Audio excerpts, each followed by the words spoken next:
உயிர் வாழத் தகுதியில்லாதவர் பட்டியலில் உடனடியாய் மாயை சேர்க்கின்றாள். அதனால் ராட்சசர்களும் அசுரர்களும் தானாகவே இவர்கள் உயிரை எடுக்கின்றார். நன்றாய் புரிந்து கொள்ளுங்கள். உயிரை கொடுத்தாலும் தர்மம் காப்போம் என்று நிற்பவர்க்கு நிலைத்திடும் வீரஸ்வர்க்கமும் கைலாச பதவியும், எக்காரணம் கொண்டும் தர்மம் காக்க மறந்த உத்தமோத்தம ஜனனமான சனாதன ஹிந்து ஜனனம் பெற்ற மக்களுக்கு இல்லை வேறு கதி.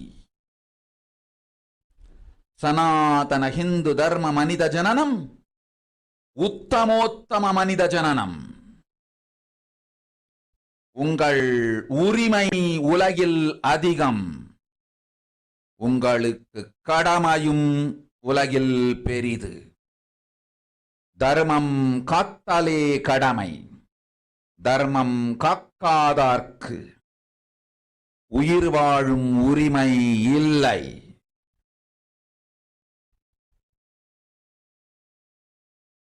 நன்றாய் புரிந்து கொள்ளுங்கள்.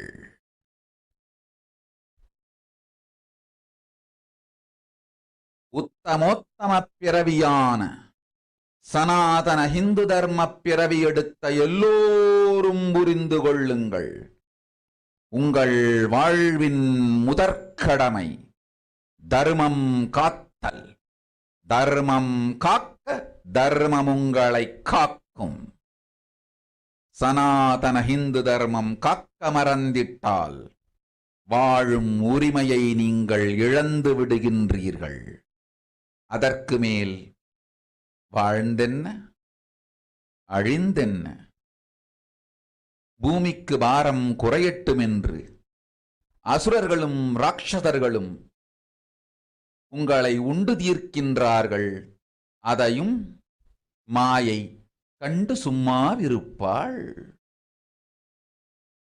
பிரபஞ்ச ரகசியத்தை, பிறவியின் ரகசியத்தை உலகிற்கெல்லாம் உத்தரமாய்ச் சொல்லிவிட்டேன். புரிந்து வாழ்வில் நடந்து உயிரை பத்திரமாய் பார்த்துக் கொள்ளுங்கள். அன்னை சொல்லும் அருள் சத்தியம் இது.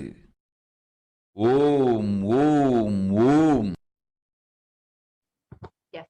Now let us look at the translation of Devi Parashakti's revelation. Listen.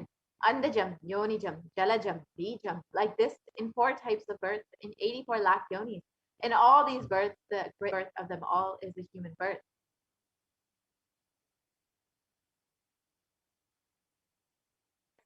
Even in that human birth, being born and toiled many times after getting burnt and toiled in politics and finance, in luxuries, in dharma, artha, kama,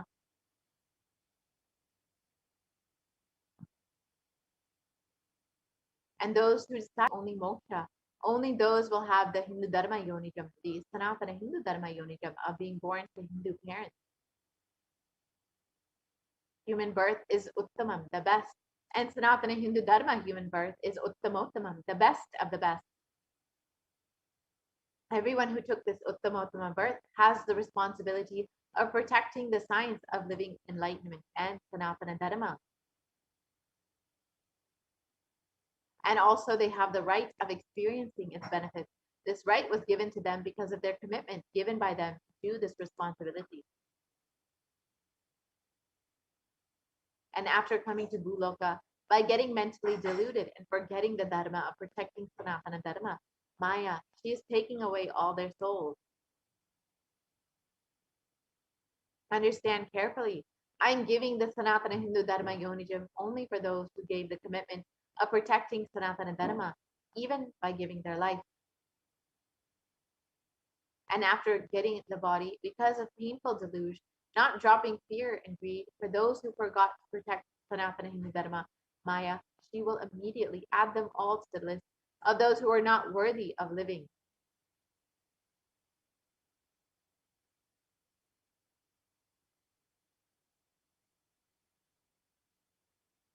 Therefore, Rakshasas and Asuras are automatically taking away their life. Understand properly. For those who stand that even by giving their life, they will protect Dharma, will permanently have Veerasvarga and Kailasa Padavi.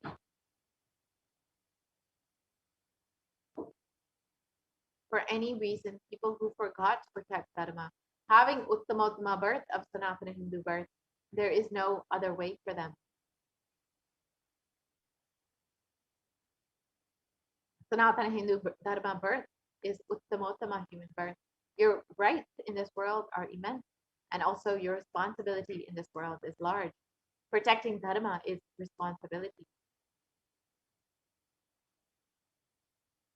Those who do not protect Dharma, they do not have the right to live. Understand properly, all those who took the Uttamottama birth, which is Sanatana Hindu Dharma birth, all of you understand.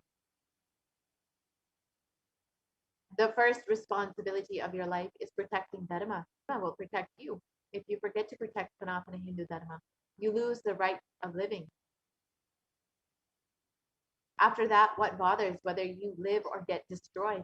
Asuras and Rakshasas will eat you, so that the burden on earth is reduced. Seeing that, Maya, she will keep quiet.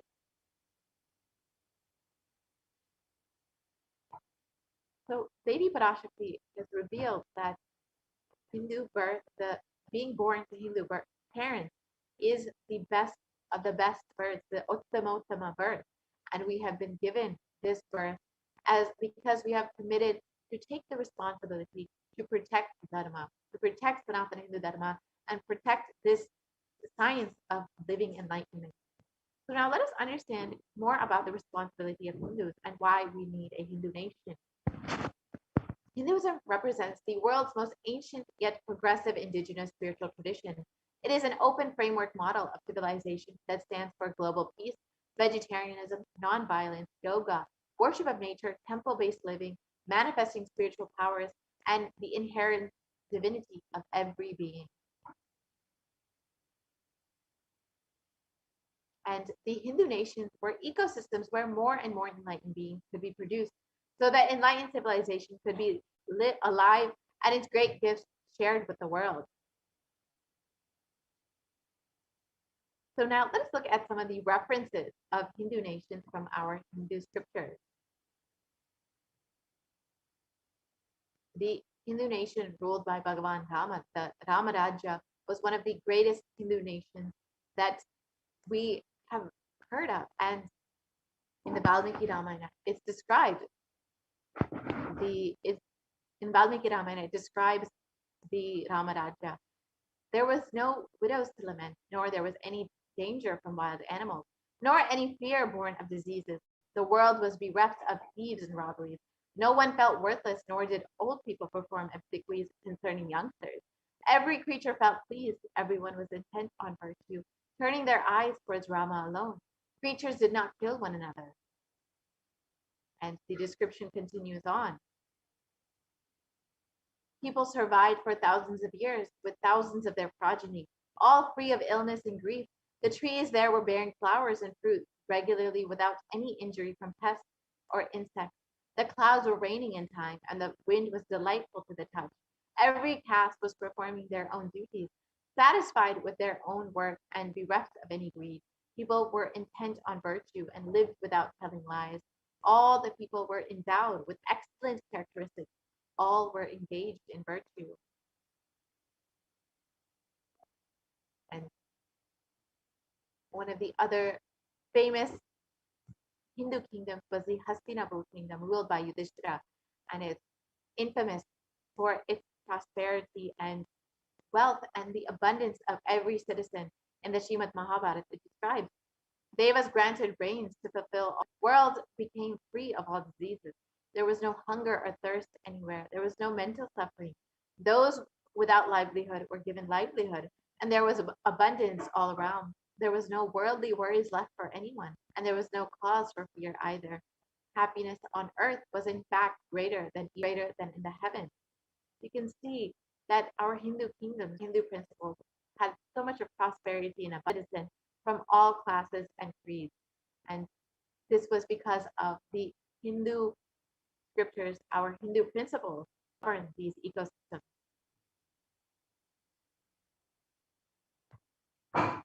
And the Hindu nation,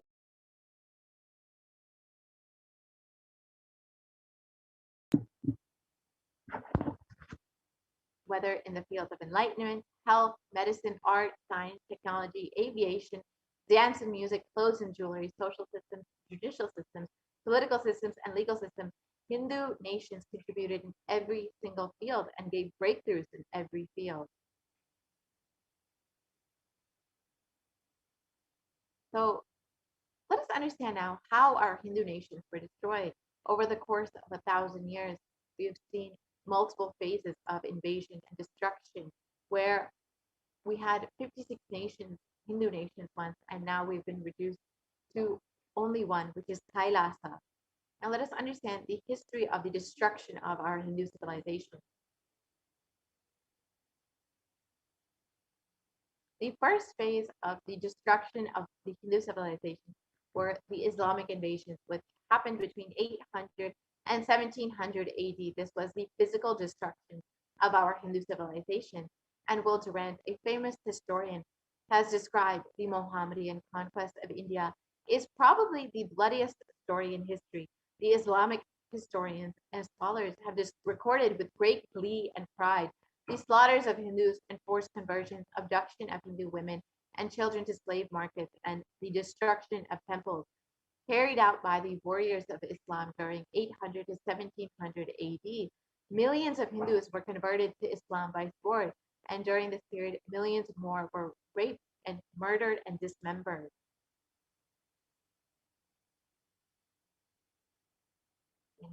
The Islamic law prescribed for Hindus, as conveyed by Khilji, has described that Hindus are like mud. If silver is demanded from them, they must, with greatest humility, offer gold.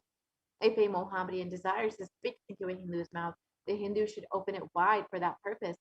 God created Hindus to be slaves to the Mohammedans, and the Prophet hath ordained that if the Hindus do not accept him, they should be imprisoned, tortured, and finally put to death, and their property confiscated. To keep Hindus in abasement is especially a religious duty because they are the most inveterate enemies of the Prophet. You can see from these descriptions how barbaric this invasion was, how it physically destroyed the Hindu civilization. The next phase of the destruction of the Hindu civilization, and during the Islamic invasions, over 200 million Hindus were slaughtered by the Muslim invaders. Over 100,000 Hindu temples were destroyed, and over 1 million deities and scriptures were destroyed. And it was described that the conquering armies burnt villages, devastated the land, plundered people's wealth, took Brahmins and children and women of all classes captive, flagged them with thongs of rawhide, and carried a moving prison with them and converted the prisoners into obsequious Turks. So you can see just from these numbers how destructive, how barbaric these invasions were. And this saw the physical destruction of the Hindu civilization. The next phase was the psychological destruction of the Hindu civilization, which was the British occupation between 1700 and 1947 AD. This was the economic and psychological destruction of the Hindu civilization. So after being physically assaulted and weakened, the British invaded and destroyed the Hindu population economically and psychologically. Will Durant has described, I have seen a great people starving to death before my eyes, and I am convinced that this exhaustion and starvation are due not, as their beneficiaries claim, to overpopulation and superstition, but to the most sordid and criminal exploitation of one nation by another in all recorded history.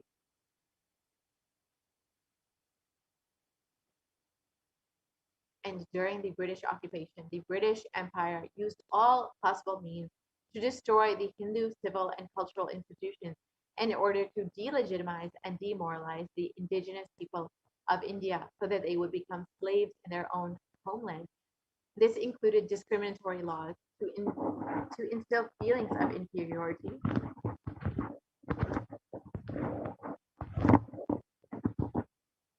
engineering artificial famines to starve the natives into submission, annexing Hindu kingdoms to undermine the native rule, mistranslating Hindu scriptures to instill anti-Hindu narratives, destroying the indigenous with the backbone of the Hindu civilization, and destroying local industries and forced importation of British goods and banning Indians from owning any firearms or producing any firearms.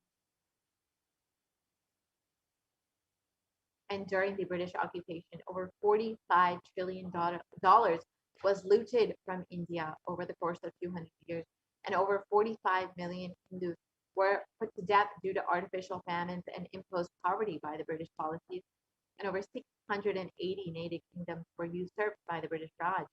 And Shashi Tharoor of the Indian Parliament has described that the British came to one of the richest countries of the world, and over 200 years of exploitation, looting, and destruction have reduced it to a poster child of third world poverty.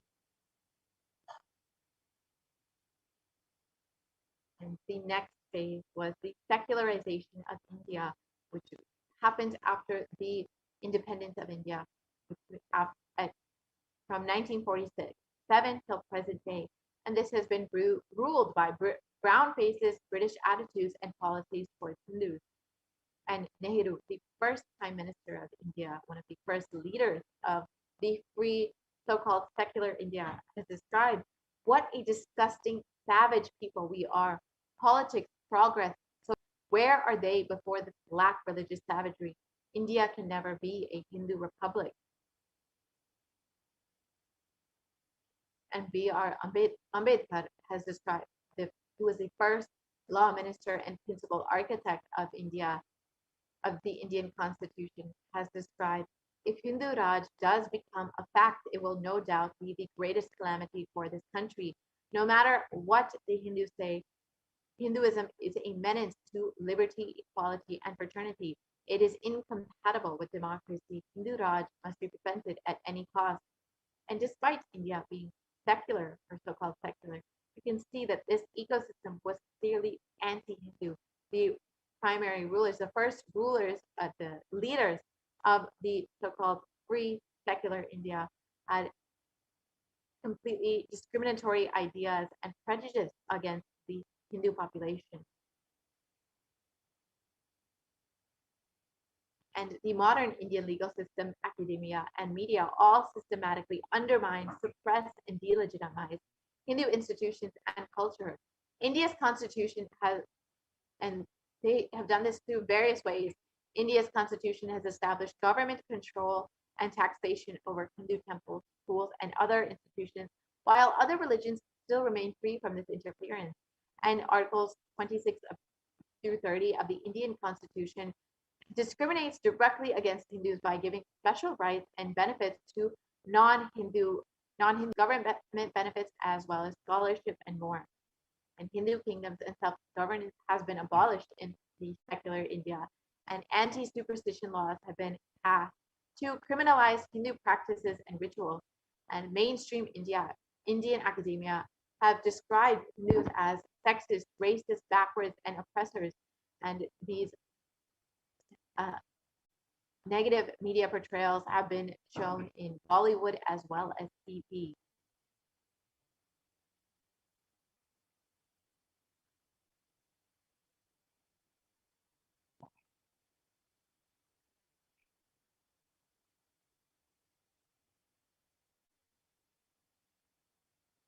And media narratives have been used to stereotype and demoralize Hindus.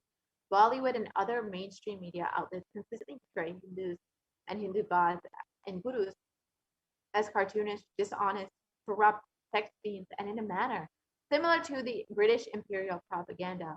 Media narratives are used to shape human consciousness and further political agenda. Racist British colonial stereotypes portraying Hindus as superstitious, backwards, dishonest, corrupt, and are perpetuated by their British brown successors in modern day India, completely unabated. You can see some of the examples of media portrayals of Hindus and Hindu gods in these photos here.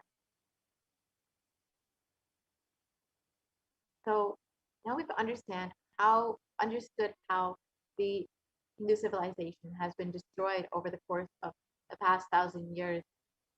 Now let's understand why we need the revival of Hindu nation. As Devi Parashakti has described, it is our responsibility as born Hindus, practicing Hindus, to protect Sanatana Hindu Dharma. That is why we were given this birth of Sanatana Hindu birth. How can we do this? It is only through the revival of Hindu nation.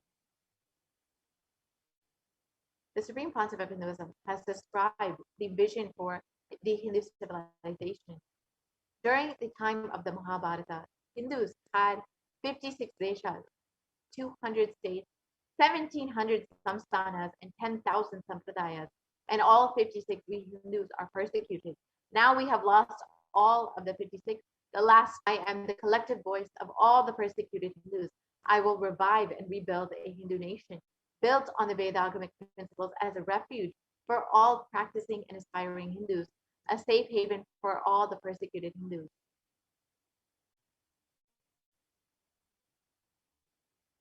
And so what is Kailasa? This revival of Kailasa, the Hindu nation, is for reviving this whole life of enlightened civilization and all the great gifts it has to offer to the world, bringing legitimacy to all the offerings Sanatana Hindu Dharma has, and sharing it with the world is the purpose of this Kailasa, the Hindu nation.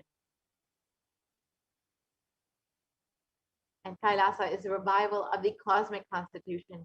Kailasa is the model nation of how enlightened civilization should be living and administer politics, judiciary, education, economy. Everything will be revived as Paramashiva revealed in the Vedagamas, the Sanatana Hindu Dharma scriptures.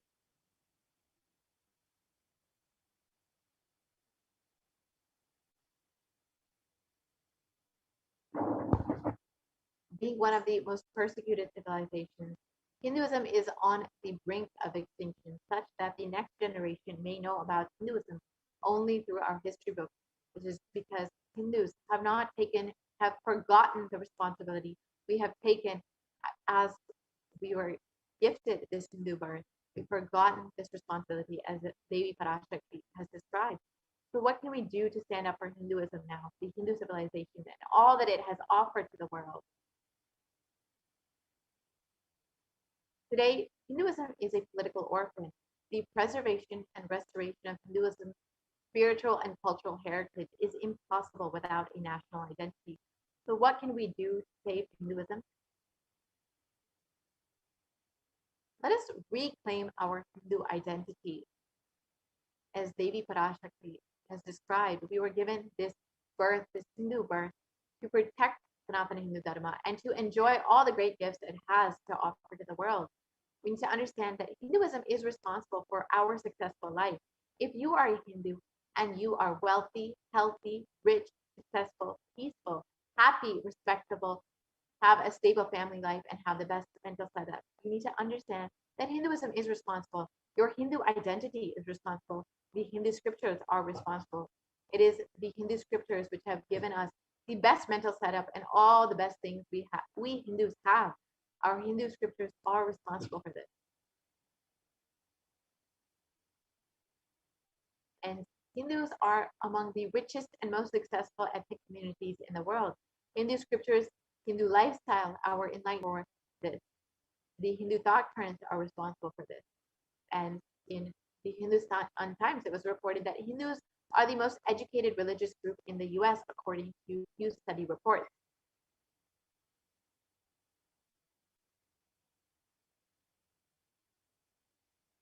So let us now reclaim our Hindu identity. We need to understand it is not just the anti-Hindu elements being active. It is the responsible Hindus being inactive that is responsible for this whole destruction of Hinduism. As Devi explained, as Devi revealed, we were specifically given this Hindu birth, the Uttamotama birth, because we have taken the responsibility of protecting Sanatana Hindu Dharma. However, we have forgotten this responsibility that we have taken.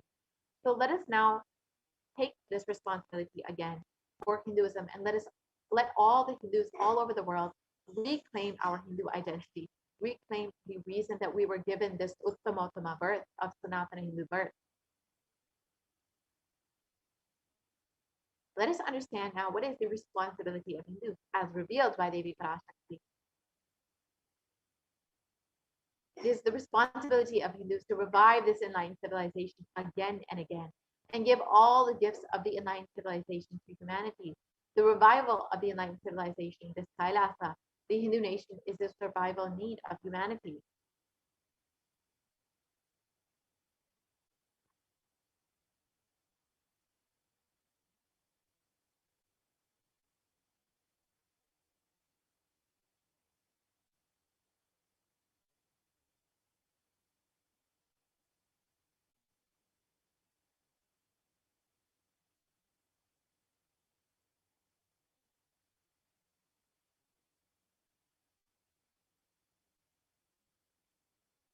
We can move to the next slide, please.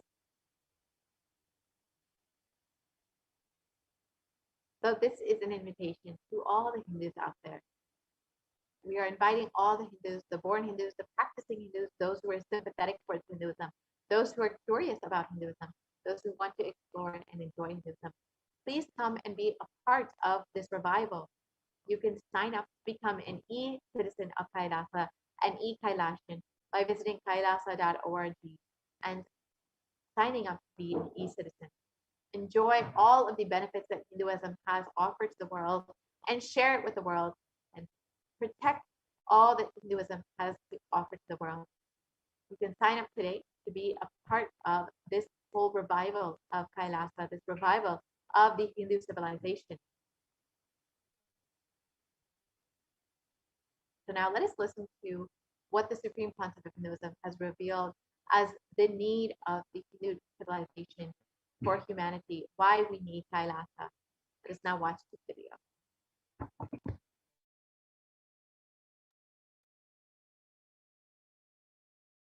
Contribution. Hinduism, Veda Agamas have great things to contribute to the world. Like the great power manifestation science, the ancient culture and arts, the ancient lifestyle truths, the ancient medical practices and medicinal knowledge, the ancient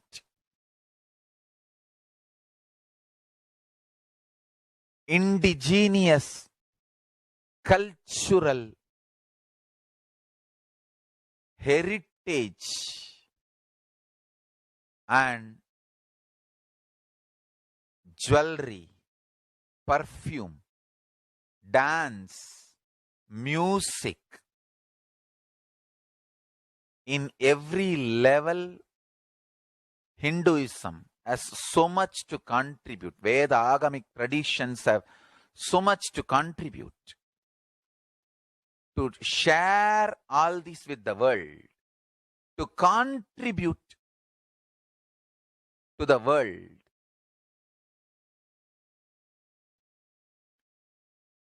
Hindus need to tell the world what they are contributing in every level. The brand of Hinduism itself is enriching and empowering and enlightening. Hinduism is all about enlightening the world. Empowering, enlightening, enriching the world. Contributing.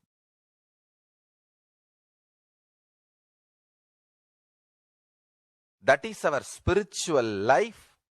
That is our spiritual strength. That is our spiritual core principle.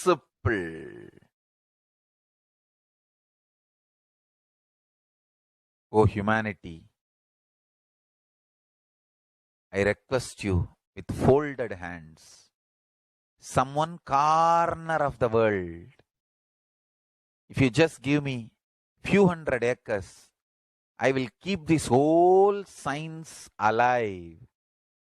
Leave it for the whole humanity freely. Fortunately, Paramashiva has given me the power to decode all this Hindu medicinal system, Hindu judiciary system, Hindu social law and order system, Hindu power manifestation system, Hindu mental sciences system, Hindu yogic sciences, the sciences of Hindu biology, Hindu physics, Hindu psychology, Hindu physiology, Hindu chemistry, all this Paramashiva has given me the power to decode whatever the remaining scriptures are available with the humanity. Paramashiva has blessed me, and I have collected, not only I have collected and organized, I can decode. This whole science can be kept alive in any one corner of the world. Just few hundred acres are given for me to live peacefully and exist peacefully. I can store this whole thing alive and contribute it to humanity. Humanity can become better and better and better. I can make the planet Earth so much better place to live. I am here to contribute, and I will continue to contribute.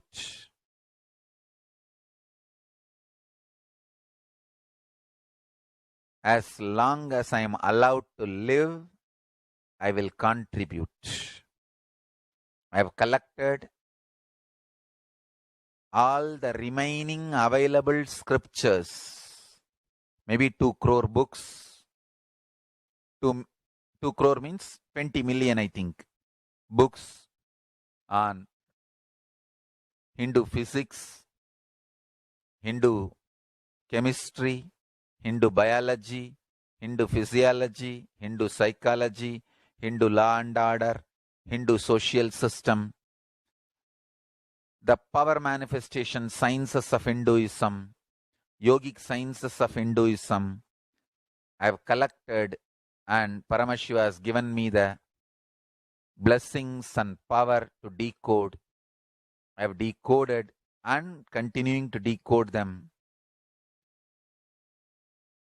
If the humanity, somebody is kind enough to give me few hundred acres in one corner of the world and let me live peacefully, I can keep all the scriptures there and go on sharing with the world, revealing this whole sciences to the world, and go on contributing. I don't need anything other than 1 cup of curd rice every day. That's all. A cup of curd rice per day over. I can go on be giving this to the world. I can add to the world. I can make the world better place to live. That's all I have to say.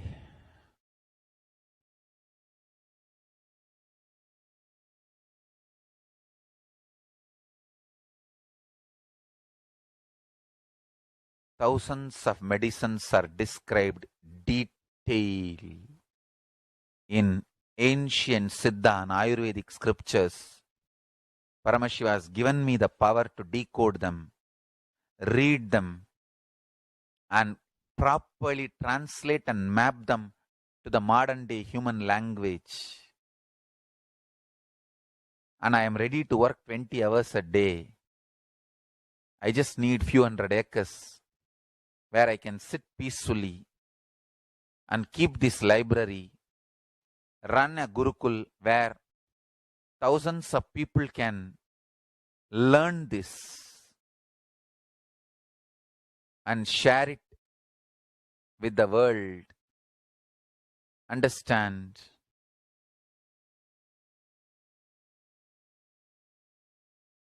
I am only interested in contributing.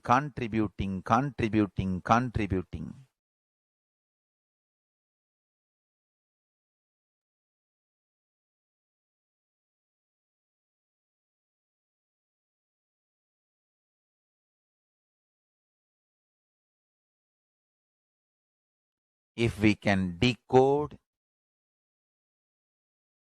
all this great knowledge, whole world can prosper from this knowledge.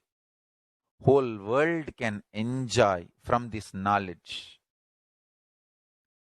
If I prosper, I will only create a university. I will not create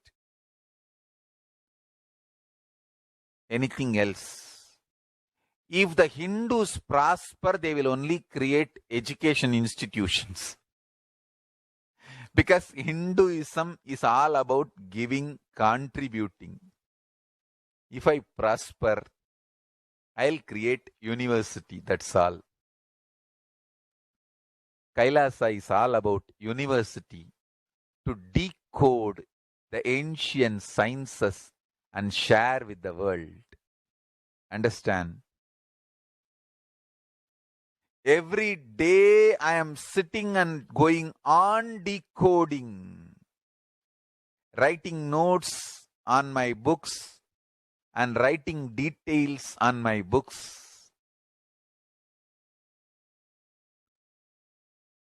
Whether it is making human beings manifest powers, and I have also now started downloading and decoding the science of making animals manifest powers. Whether making people manifest powers or healing,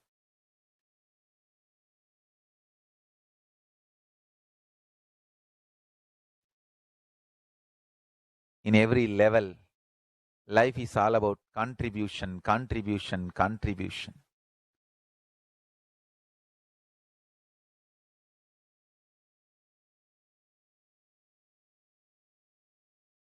Yes. Now that we've understood the responsibility of Hindus as explained by the Supreme Pontiff of Hinduism, you can go ahead and sign up to become an e-citizen of Kailasa and fulfill the responsibility that you have taken as a born Hindu, someone who's practicing Hinduism, and be a part of this revival of this whole Hindu nation, and be a part of Kailasa. So you can visit kailasa.org to sign up today. So with this, we will be concluding this portion of the program. I'll be entering into the next segment, where we will be understanding some of the various offerings that we can make to Devi Parashakti. As all of us know, Devi has been continuously blessing us and guiding us during this time, during this Kalaya, during this pandemic. And she's been guiding us, revealing, healing us completely from the suffering, and ensuring that we are protected during this time. So if you're just overflowing with gratitude for your cosmic mother, for the happening of Swamiji as Devi Parashakti in your life, you can stay tuned for this next segment and understand some of the various offerings that you can make to Swamiji, to Devi Parashakti.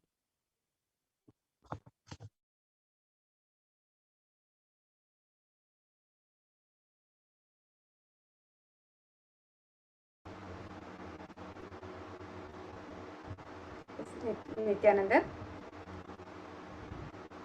Yes, now let's get into the segment where we'll be understanding the various offerings, the traditional offerings that we can make to Devi Parashakti as we get ready to receive her darshan and blessings today.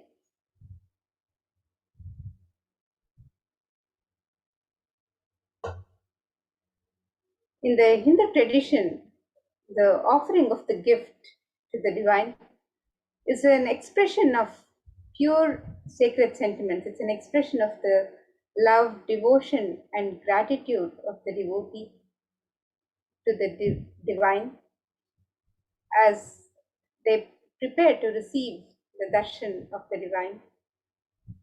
And the custom says, the tradition says that when we visit a temple for the darshan of the divine, when we visit a guru, we never go empty handed. We always take a token of our gratitude, our love and devotion, which we offer at the feet of the divine. And these offerings are not made out of fear or greed. It is a pure expression of love, gratitude and devotion, the oneness with the divine. And when an avatar lands, the offerings are purely a part of the grand Leela laid out for the purpose of enlightenment.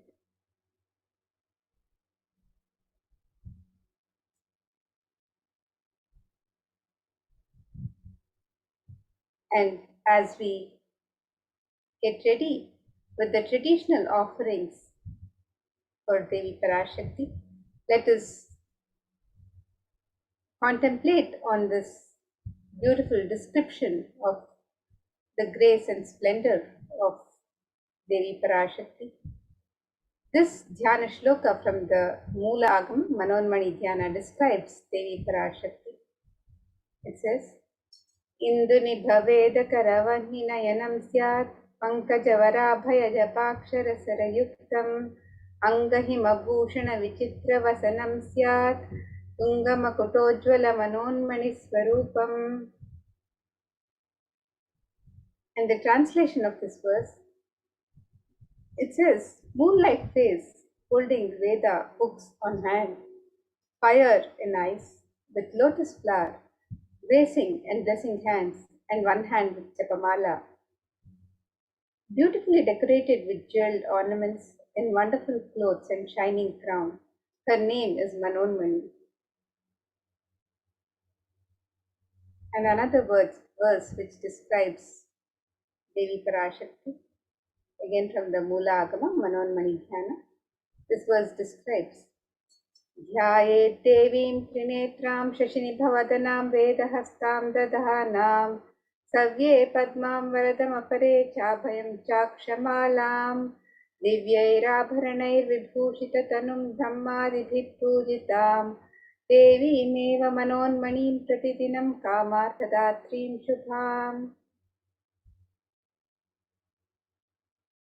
And the translation for this verse. I meditate on Devi with three eyes, glowing like a moon and holding the Veda, lotus, and gracing with blessing and gracing hands. She is wearing beautiful ornaments. She is worshipped by Brahma and other many gods, and showers auspicious boons for all actions every day.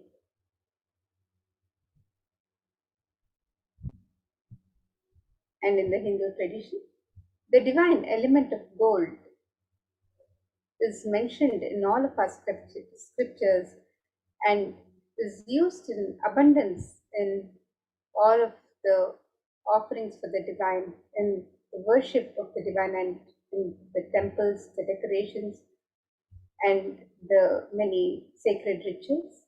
So let us look at this, the scriptural reference from Atharva Veda, which is of the divine element of gold.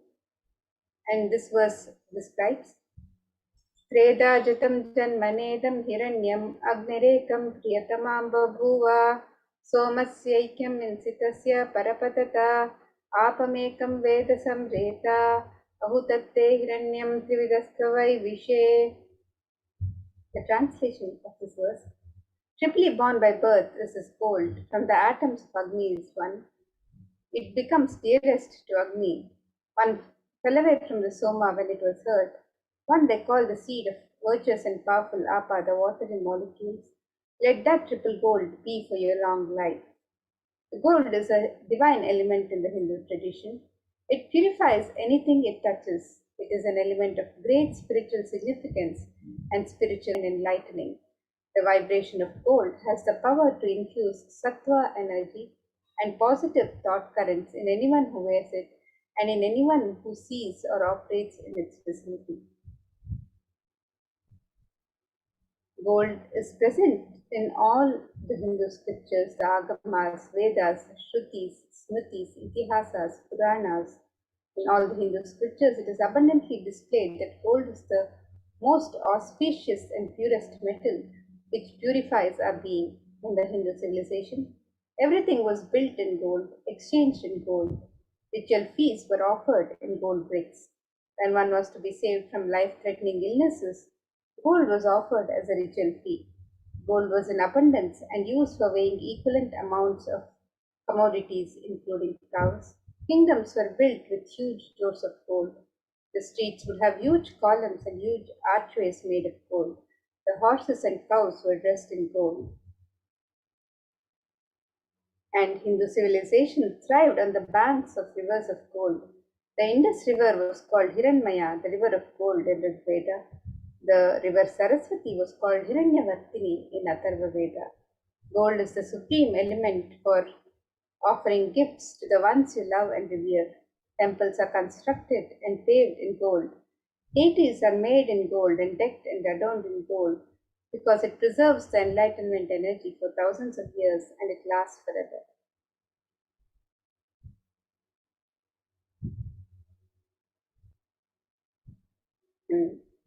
The various offerings to Devi Parashakti, the traditional offerings that we can make to Devi Parashakti today on the website www.kailasamela.com/sevas. So let us now take a look at these various traditional offerings that can be made. And the first offering is the offering of the e-hundi. Just as we have the hundi in any traditional temple, where the devotees can offer any token of gratitude of their choice as they receive the darshan of the divine. So also you have the e-hundi offerings, where you can make any offering in multiple currencies and in any amount that you would wish to offer as you receive the darshan of Devi Parashakti today. So let us see the verses that describes Devi's love for true devotion. This verse says, Bhakti Priya Bhakti Gamya Bhakti Vashya Bhayapaha Shambhavi Sharada Radhya Sharvani Sharmadhaini. The translation of this verse, it says, Devi is fond of true devotion and is realized through true devotion. She can be won over through true devotion and she removes all fear. If there's any fear in the minds of the devotee, Devi is sure to remove that fear. It is stated that Devi likes to be worshipped in autumn. Here it is meant the autumn of our lives, when our thoughts turn more and more inwards. The role of the divine is known and understood clearly, and the need for Devi worship becomes stronger. Shambhavi is the consort of Shambhu, Lord Shiva. Sharadaradhya is the one who is worshipped by Devi Sharada herself, Devi Saraswati. And Sharvani is the wife of Lord Shiva. The Linga Purana says Lord Shiva is called Sharva in his earth form. Sharmadayini is Devi who bestows happiness on devotees. And you can offer your gratitude and devotion to Devi Parashakti by offering your kanika, your token of gratitude in the e-hundi offerings, and receive the grace and blessings of Devi Parashakti in all aspects of your life. So you can make these e-hundi offerings on the website www.kailasamela.com/sevas, and you can make this offering in multiple currencies and in any amount of your choice.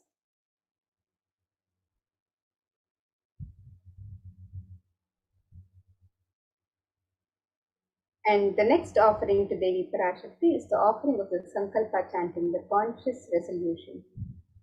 And in the Devi Mahatmyam, chapter 12, verse 34, it describes that the goddess enchants this universe and she herself gives birth to this universe. That goddess, being prayed without interest in anything, gives that knowledge that leads to salvation and gives wealth in the materialistic sense. And you can make this offering of the conscious Sankalpa, and Devi showers her blessings for the fruition of all the desires and wishes of the devotee.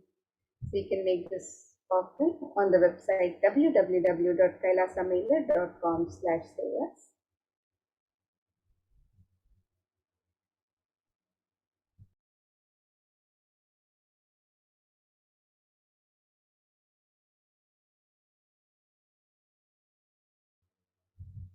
The next offering to Devi Parashakti is the offering of the Sahasranama Swarnakast.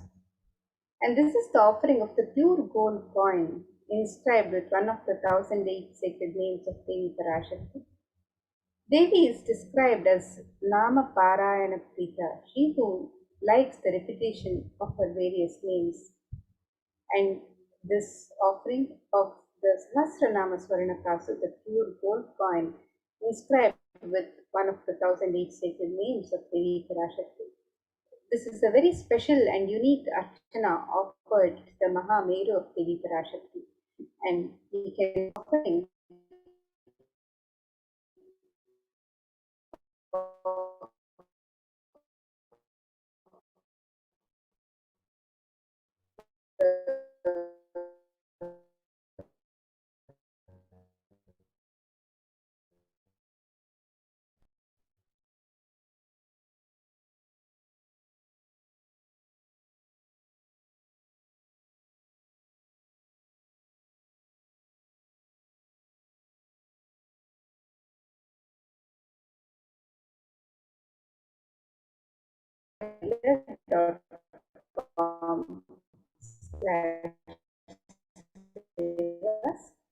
and this can offer any number of coins as you wish to offer.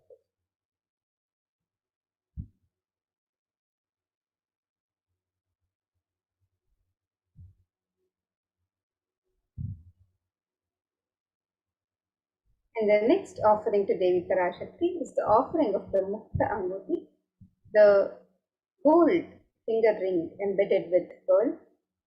And Devi is described as the one who is adorned with pearl.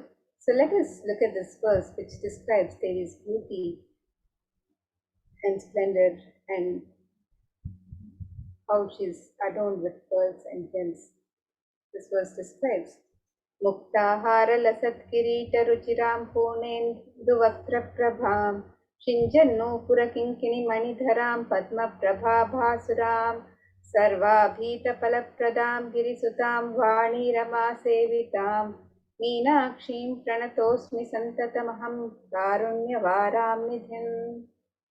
The translation of this verse: I bow to the goddess Meenakshi, whose crown has garlands of pearls, and the face shining like a full moon, who wears anklets that are studded with gemstones and has small bells, who is shining like the splendor of lotus, who grants all the wishes, the daughter of the mountain, who is worshipped by goddesses Vani and Rama. I remain ever bowing to the goddess Meenakshi, the ocean of compassion. And you can make this offering of the pearl finger ring, the gold ring embedded with pearl, and receive the blessings to be showered by the compassion and pure love of Devi Parashakti in all of your business endeavors. So you can make this offering of the Mukta Anguti on the website www.kailasamailer.com/sevas, and you can make this offering in 3 different sizes. And you can offer the pearl finger ring with a gold finger ring embedded with pearl, the Mukta Anguti, to Devi Parashakti.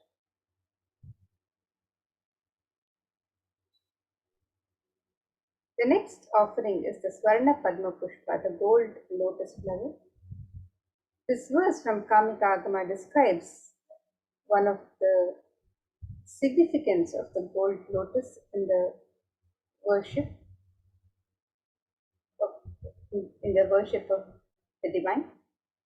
This verse says, अष्टविद्येश्वरोपेत कुम्भावरणसंयुतं सर्वे ससूत्रवस्त्राढ्या हेमपङ्कजभूषिताः सपिधनश्च पक्वबिल्वफलप्रभा स्नपनध्याय संसिद्ध प्रमाणेन समन्विताः. The translation of this verse, it says, all the kalashas should be wound around with suitable thread and covered with new cloth. They should be adorned with a lotus flower made of gold. And there are hundreds of scriptural references in the Hindu tradition for using the lotus in the worship of Paramashiva. Almost everything in the worship of the ultimate involves the consecration of deities of worship, or meditating on the mudras and asanas used during worship involves the lotus flower, the lotus leaf, the lotus pericarp, the lotus petals. The lotus is a divine flower in the Hindu tradition. The Shakti of Paramashiva is also called as the lotus. The base of the Paramashiva linga is a lotus. The disciple of Paramashiva is also considered a lotus, one who is about to bloom. You can make this offering of the gold lotus in any of 3 different sizes and be blessed to have the state, space, powers, and being of Devi Parashakti in your inner space amidst any and every adverse situations in life. The gold lotus, the Swarna Padma Pushpa, on the website www.kailasamailer.com/sevas.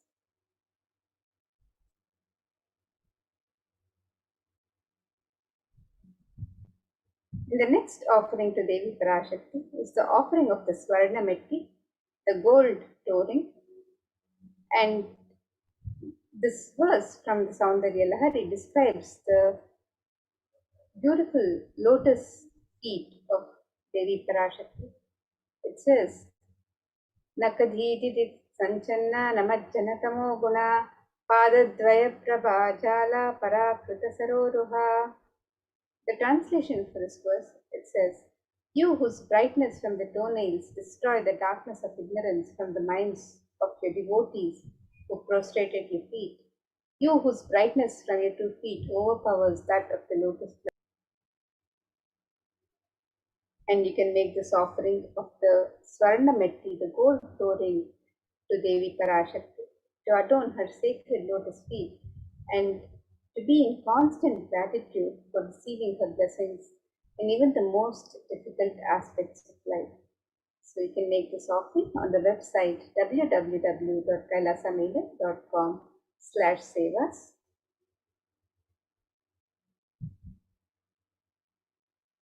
The next offering to Devi Parashakti is the offering of the Swarna Mangtika, the gold hairline jewelry.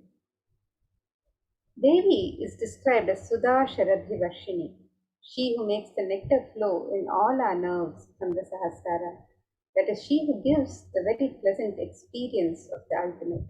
The Swarna Mangtika represents the nectar overflowing from the Sahasrara Chakra, which is fully a sentiment of gratitude. And you can make this offering of the Swarna Mangtika, the gold hairline jewelry, to Devi Parashakti, and receive the blessings of achieving the blissful state of overflowing gratitude and the space. And you can make this offering on the website www.kailasamailer.com/sevas.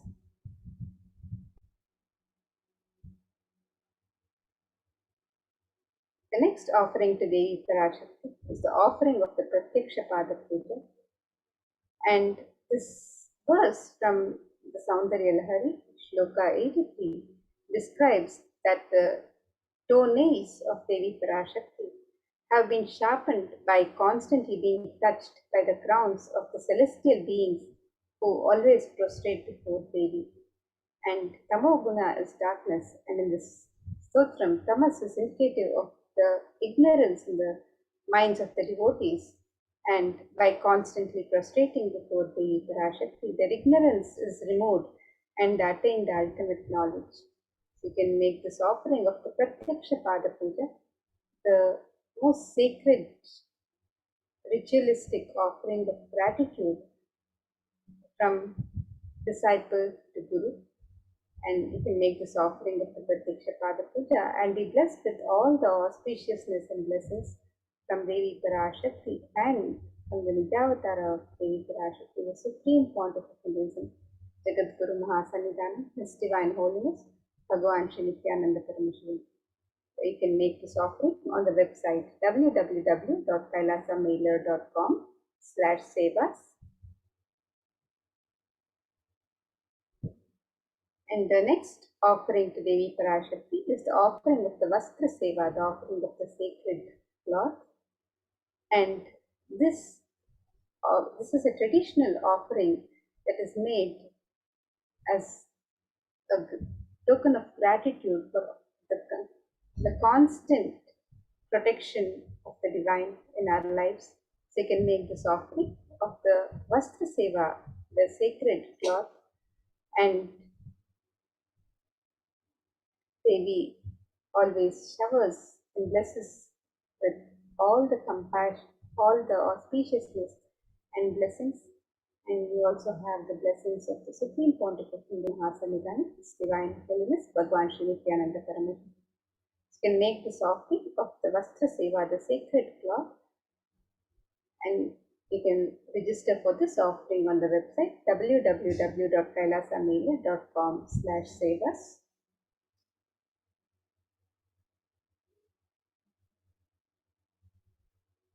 So here you can see a summary of the various traditional offerings that can be made on the website www.kailasamelia.com/sevas. And these are the traditional offerings that can be made to Devi Parashakti today as you get ready to receive her darshan and blessings. So the e-hundi offering can be made in multiple currencies and in any amount of your choice. The Sankalpa chanting, the offering of the conscious resolution, you can sign up for this offering on the website. The Devi Sahasranama Kasu is the offering of the pure gold coin inscribed with one of the 1008 sacred names of Devi Parashakti. And this offering can be made in 3 different denominations and any number of coins as you wish to offer. The Mukta Anguti is the offering of the gold finger ring embedded with pearl, and this offering can be made in 3 different sizes. The Swarna Padma Pushpa is the offering of the gold lotus flower, and this offering can also be made in 3 different sizes. The Swarna Metti is the offering of the gold toe ring to adorn the sacred lotus feet of Devi Parashakti. The Swarna Mangtika is the gold hairline jewelry that represents the overflowing nectar of gratitude from the Sahasrara Chakra.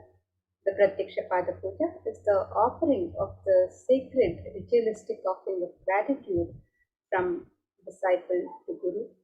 And the Vastra Seva is the offering of the sacred cloth to Devi Parashakti. So you can make all these traditional offerings on the website www.kailasamelia.com/.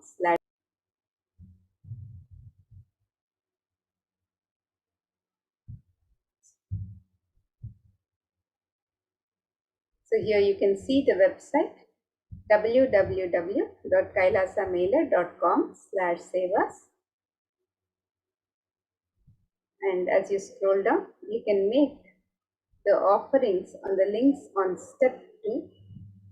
So for the e-hundi offerings, you can click on the link on step 2 for e-hundi. And for the traditional offerings of ornaments or sevas, you can click on the link on step 2 for the traditional offerings.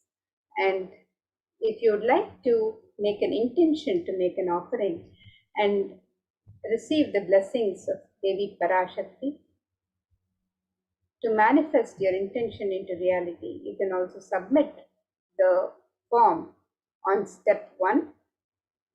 You can submit the intention form on step 1. And if you've made your traditional offerings to Devi Parashakti and would also like to submit a prayer, a sankalpa for yourself and your family members, you can fill in the form, the sankalpa form on step 3.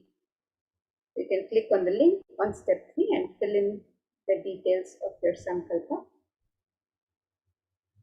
And here you have the link to the e-hundi, where you can make your e-hundi offerings in multiple currencies: US dollars, Australian dollars, New Zealand dollars, Canadian dollars, euros, Indian rupees, Singaporean dollars, Malaysian ringgits, Great Britain pound, and the Chinese yen. And you can make the offerings in any amount of your choice.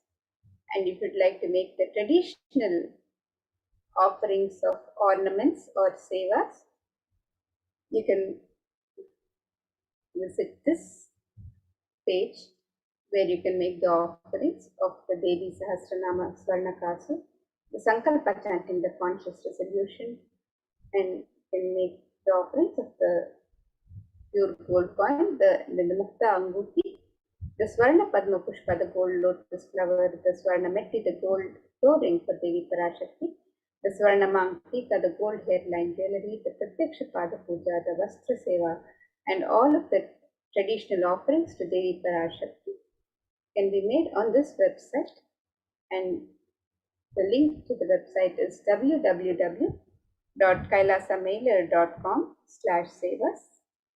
So you can make all of the traditional offerings to Devi Parashakti as you get ready to receive her darshan today.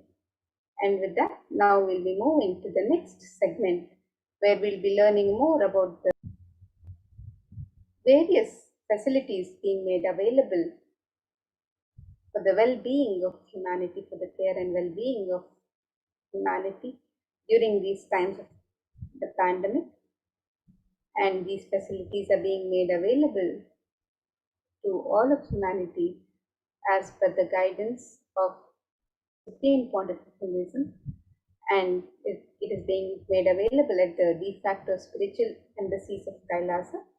So let us learn more about this care and protection being made available for all of humanity during these times when the human society is in great need of this protection.